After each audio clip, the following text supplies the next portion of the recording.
Hello students, पिछली class में हमने पढ़ा शून्य एवं प्रथम कोटि अभिक्रियाओं के वेग स्थिरांक एवं समाकलित वेग समीकरण के बारे में। इस क्लास में हम पढ़ेंगे प्रथम कोटि अभिक्रिया की अर्ध आयु क्या है। सबसे पहले हम बात करते हैं कि अर्ध आयु क्या है। किसी भी रासायनिक अभिक्रिया में अभिकारकों की सांद्रता का आधा भाग अपघटित होने में लगने वाला समय ही क्या है, अभिक्रिया की अर्ध आयु है। या हम कह सकते हैं कि किसी भी रासायनिक अभिक्रिया में अभिकारकों की सांद्रता का आधा भाग जितने समय में डिकम्पोज हो जाए, जितने समय में अपघटित हो जाए, वही हमारे लिए क्या है, अभिक्रिया की अर्ध आयु है। प्रथम कोटि अभिक्रिया के लिए समाकलित वेग समीकरण क्या थी? T = 2.303 upon K1 log A/A-x। इस समाकलित वेग समीकरण से हम अभिक्रिया की अर्ध आयु निकाल रहे हैं। इसके लिए हम एक रासायनिक समीकरण लेते हैं। एक रासायनिक समीकरण इस तरह से संपन्न हो रही है, रिएक्टेंट R से प्रोडक्ट P बन रहा है। सबसे पहले हम प्रारंभिक अवस्था की बात करें, जब t बराबर कितना है, 0, t = 0 टाइम पर, तो यहाँ पर अभिकारक की सांद्रता कितनी है, माना कि A है। अभिकारक की सांद्रता कितनी है, माना कि A है। प्रोडक्ट की सांद्रता कितनी होगी, 0 होगी, क्योंकि हम टाइम कितना ले रहे हैं, 0 ले रहे हैं। अब हम बात करें t = t½ की। इसका मतलब क्या हुआ, हम अर्ध आयु काल की बात कर रहे हैं, तो अर्ध आयु काल पर रिएक्टेंट की या अभिकारक की सांद्रता कितनी हो जाएगी, जस्ट हाफ हो जाएगी, आधी हो जाएगी। पहले से हाफ मतलब A½ हो गई। प्रोडक्ट कितना बना, A½ बना, बिल्कुल। अब हम इसको अप्लाई करते हैं इस प्रथम कोटि अभिक्रिया की समाकलित वेग समीकरण में। हम लिख सकते हैं कि मान लो T = t½ लिखें, तो x क्या लिखेंगे, बोलो, x क्या है, प्रोडक्ट की कंसंट्रेशन, उत्पाद की सांद्रता, क्या लिख सकते हैं, A½। अब हम लिख सकते हैं इसको t½ = 2.303 upon K1 log A/A-A½ t½ = 2.303 upon K1 log A/A/2। ठीक है, A से कैंसिल हो गया, ये 2 ऊपर जाएगा तो क्या आएगा, log 2। t½ = 2.303 upon K1 log 2। ठीक है, log 2 की वैल्यू हमें पता है, log 2 की वैल्यू कितनी होती है, log 2 = 0.3010। तो हम कह सकते हैं कि t½ = 2.303 अपॉन K1 log 2 की वैल्यू रखेंगे कितनी, 0.3010। जब इन दोनों को मल्टीप्लाई करेंगे तो हमारा t½ कितना आएगा, 0.693 अपॉन K1, यह है t²। ठीक है, प्रथम कोटि अभिक्रिया के लिए अभी अर्ध आयु कितनी आ गई, t½ = 0.693 अपॉन K1। ये प्रथम कोटि अभिक्रिया की अर्ध आयु होगी। अगर यहां नहीं दिख रहा तो ऊपर लिख देता हूं, t½ = 0.693 अपॉन K1। ये क्या आ गई, प्रथम कोटि अभिक्रिया के लिए अर्ध आयु। यहाँ पर K1 क्या है, प्रथम कोटि अभिक्रिया का वेग स्थिरांक, t½ क्या है, यहाँ पर अर्ध आयु, इसकी प्रथम कोटि अभिक्रिया। यहाँ तक समझ में आ गया होगा। अब हम आगे चलते हैं, इसके लिए हम आलेखी निरूपण देखते हैं कि ग्राफिकल रिप्रेजेंटेशन हम किस तरह से करेंगे वो देख लेते हैं। हम इसी को लेकर चलेंगे, इसको प्रथम कोटि अभिक्रिया की समाकलित वेग समीकरण। इससे हम आलेखी निरूपण देखेंगे, देख लेते हैं। प्रथम कोटि अभिक्रिया के लिए समाकलित वेग समीकरण क्या है, K1 = 2.303 upon T log A/A-x। ठीक है, आलेखी निरूपण देख रहे हैं हम, आलेखी निरूपण।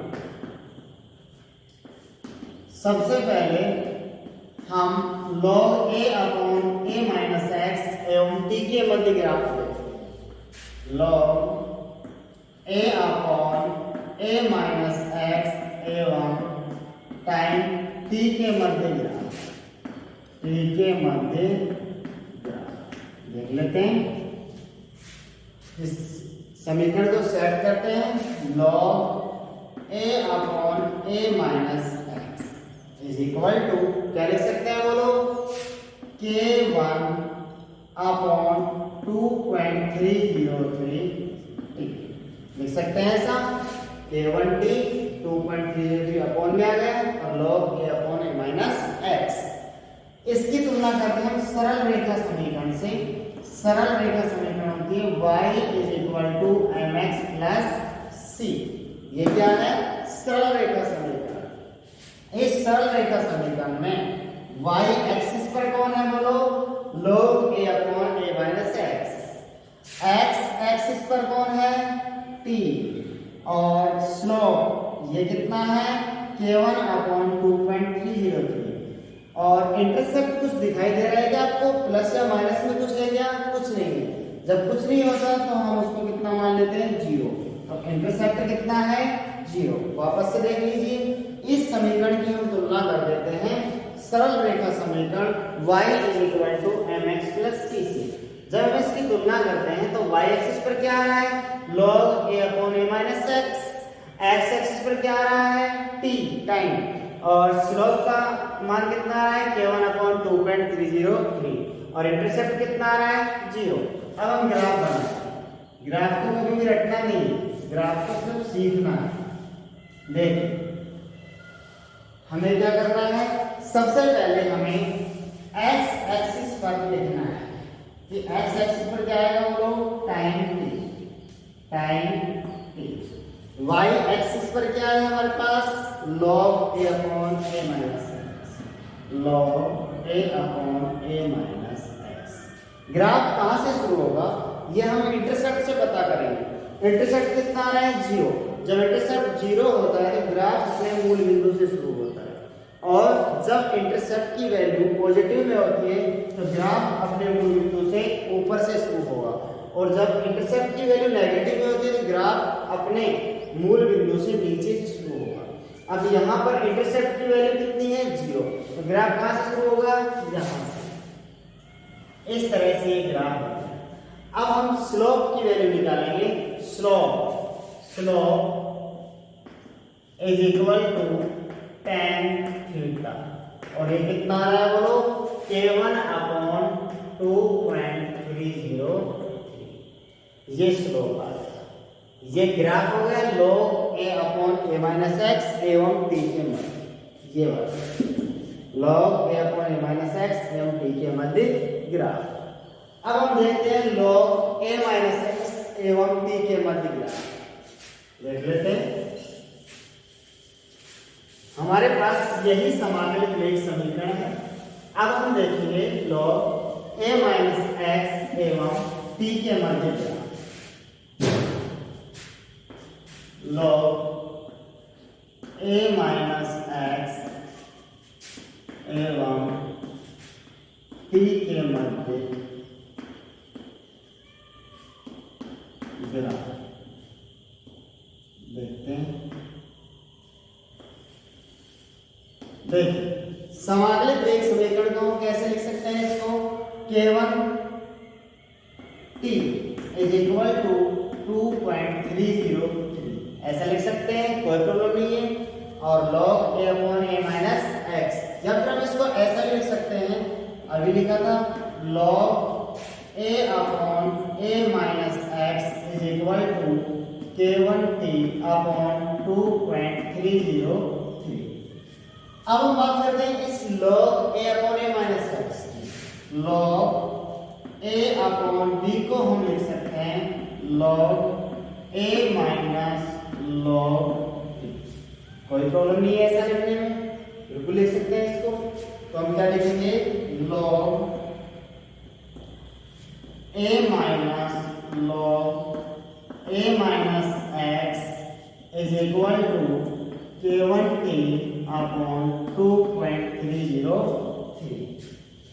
हम इसको और कैसे लिख सकते हैं, लॉग a को हम उधर ले जाएं, log a माइनस एक्स को इधर रख लें, या log a माइनस एक्स को हम इधर ले जाएं, तो हम इसको लिख सकते हैं log a minus x is equal to, देखिए उधर log a, या ऐसे भी लिख सकते हैं k1t upon 2.303 plus log a।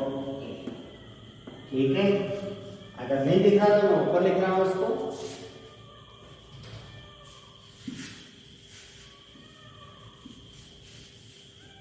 देखिए इसको हम ऊपर लिख रहे हैं log a minus x, log a minus x is equal to क्या है हमारे पास, k1t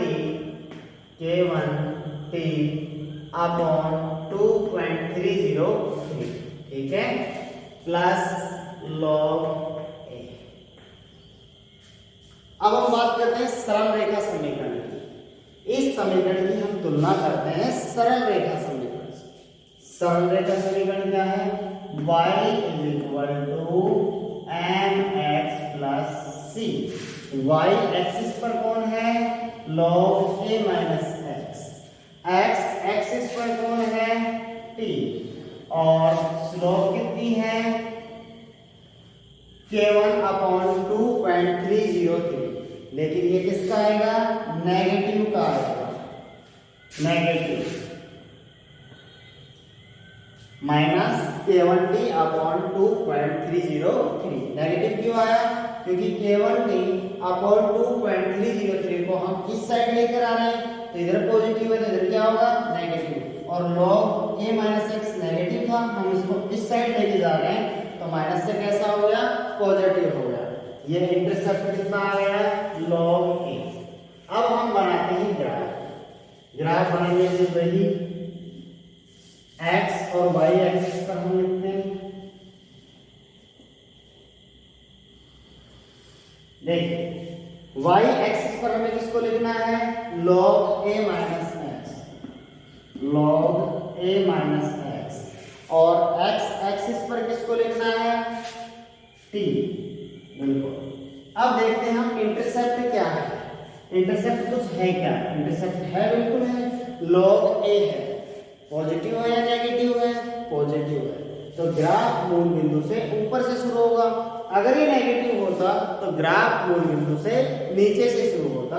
मान लो log a की वैल्यू ये है, तो ये क्या हो गया, log a जो इंटरसेप्ट है, ठीक है, और जहां से ग्राफ शुरू होकर नीचे जाएगा या ऊपर जाएगा, ये हम देखेंगे स्लोप से, ढाल से। अगर स्लोप की वैल्यू पॉजिटिव है तो ग्राफ नीचे से ऊपर जाएगा, अगर स्लोप की वैल्यू नेगेटिव है तो ग्राफ ऊपर से नीचे आएगा।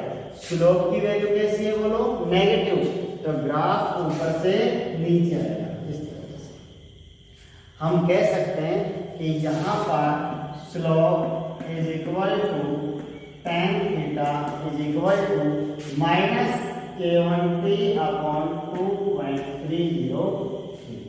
ये ग्राफ हो गया log a माइनस एक्स एवं t के मध्य।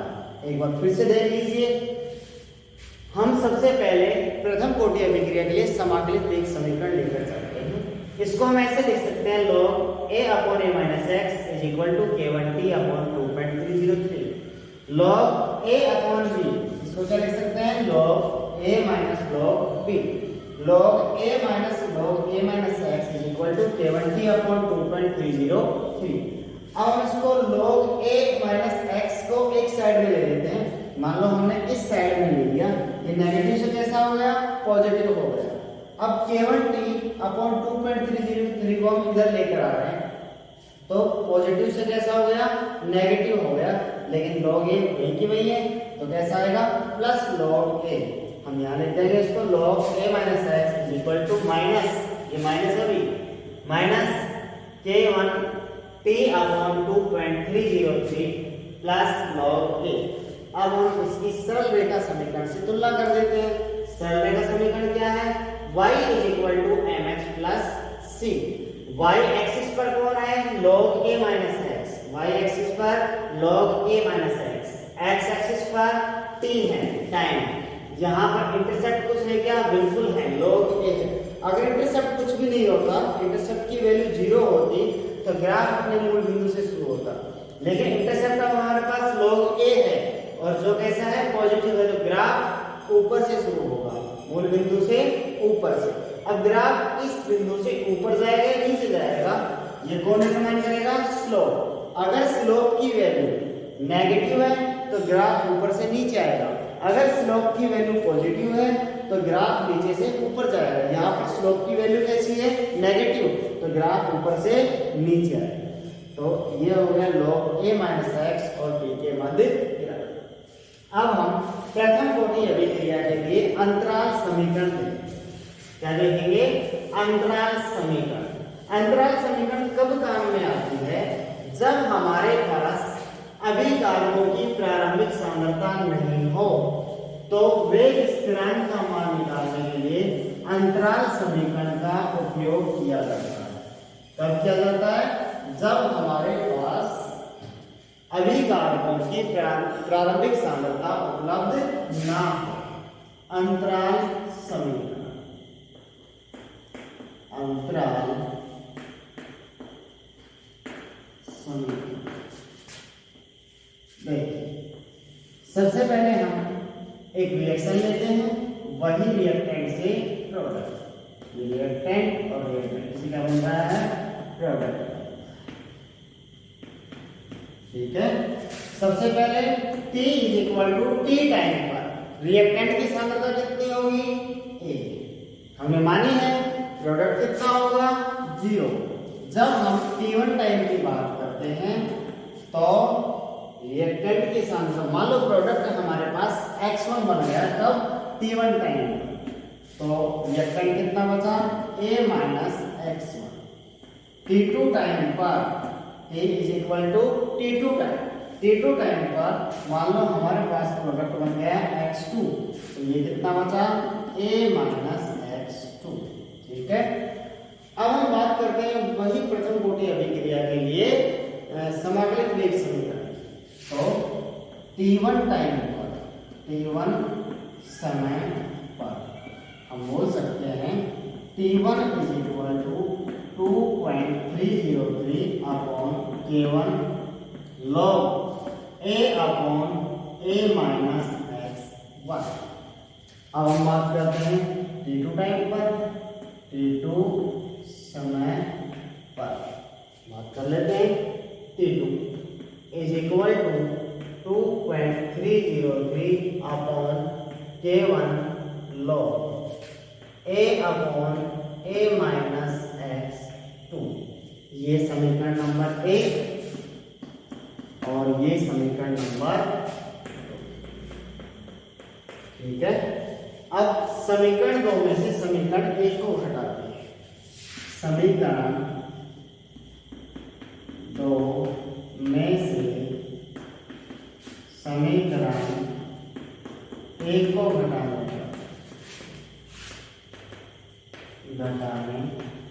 घटाइए, क्या आएगा? T2 - T1 = अब ये कॉमन आ गया 2.303 upon K1, 2.303 upon K1 log A/A - x2 लिख देते हैं log A/A - x2 minus log A/A - x1 log A - log B। क्या लिख सकते हैं? log A/B। तो T2 - T1 = 2.303 upon K1 log A/A - x2, ये log A - x1 upon K। इससे A कैंसिल हो गया, तो हम क्या लिख सकते हैं? T2 - T1 = 2.303 upon K1। log a minus x1 upon a minus x2। यह आ गई प्रथम कोटि अभिक्रिया के लिए अंतराल समीकरण। यहां पर T2 और T1 क्या है? समय। केवल क्या है? प्रथम कोटि अभिक्रिया के लिए वेग स्थिरांक। और a माइनस x1 क्या है? आपको पता ही है, T1 समय पर अभिकारकों की बची हुई सांद्रता। और a माइनस x2 क्या है? T2 समय पर अभिकारकों की बची हुई सांद्रता। तो हम लिख सकते हैं T2 minus T1 is equal to 2.303 upon K1 log a minus x1 upon a minus x2। ये क्या आ गई? प्रथम कोटि अभिक्रिया के लिए अंतराल समीकरण।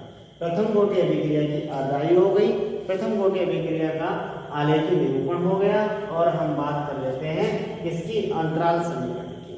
और ये प्रथम कोटि अभिक्रिया की क्या हो गई? अंतराल समीकरण। क्या आ गई? T2 minus T1 is equal to 2.303 upon K1 log a minus x1 upon a minus x2। बाकी का नेक्स्ट क्लास में।